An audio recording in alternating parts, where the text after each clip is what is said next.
놀이터 사고에 대한 주요 사례를 살펴보면 높은 곳에서 떨어지는 추락사고가 가장 많고, 장애물에 걸려 넘어지거나 미끄러짐 낙상사고 그리고 충돌을 원인으로 하는 경우가 대부분을 차지하고 있습니다. 대부분은 큰 부상 없이 몇 주 경과 관찰로 회복되는 경우이지만 아파트 놀이터 사고로 팔다리 뼈가 부러지거나 피부가 심하게 찢어지는 상처 등의 부상은 성장하는 아이이기 때문에 더욱 걱정되지 않을 수가 없습니다. 주변에 많은 호기심을 가지고 있고 쉬지 않고 뛰어다니며 왕성하게 활동하는 시기인 만큼 보호자가 잘 살펴본다고 하여도 한계가 있기 때문에 모든 사고를 예방하는 것은 어렵다고 할 수 있습니다. 물론 아파트 놀이터 사고는 이를 관리 감독하는 주체를 찾아 시설 관리의 문제로 책임을 물을 수 있습니다. 그러나 모든 아파트 사고가 보상되는 것은 아니며 시설물의 설치나 하자에 대한 문제가 있었다는 것을 제대로 입증하지 못하는 상황에서는 보험 접수가 이루어진다고 하여도 최종적으로는 면책되어 보상 처리가 불가할 수도 있습니다. 시설물에서 문제가 없었다며 부주의한 아이의 책임이라며 보험 접수조차 거부되는 사례 또한 많습니다.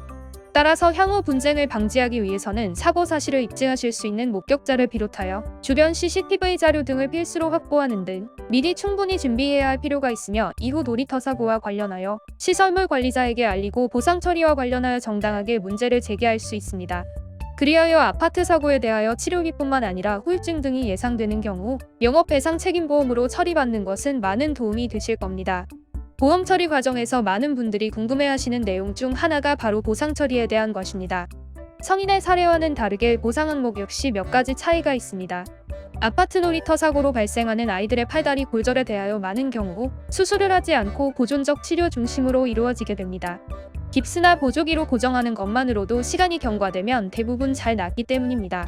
하지만 전이가 심한 골절이나 이후에도 변형이 예상되거나 뼈가 제대로 붙지 않은 경우에는 수술이 필요할 수 있습니다. 그리고 아이의 경우 뼈가 붙는 기간이나 치유가 어른보다 빠르다고 할지라도 걱정되는 것 중 하나가 후유증입니다.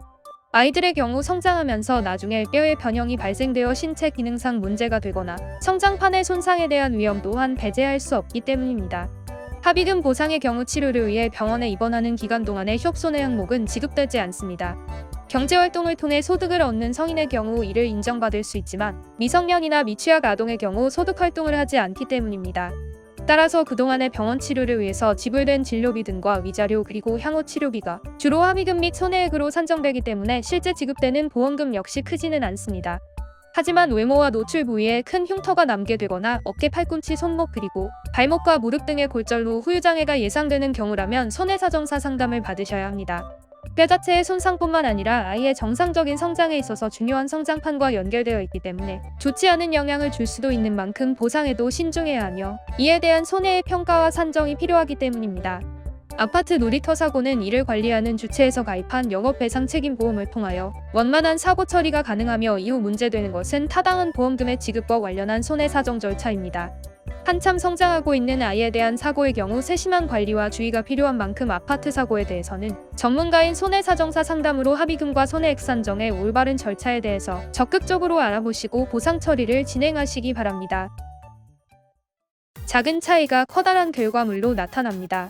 보상 하우머치와 함께한다면 올바른 방법으로 여러분들의 정당한 권리를 찾아드리도록 하겠습니다.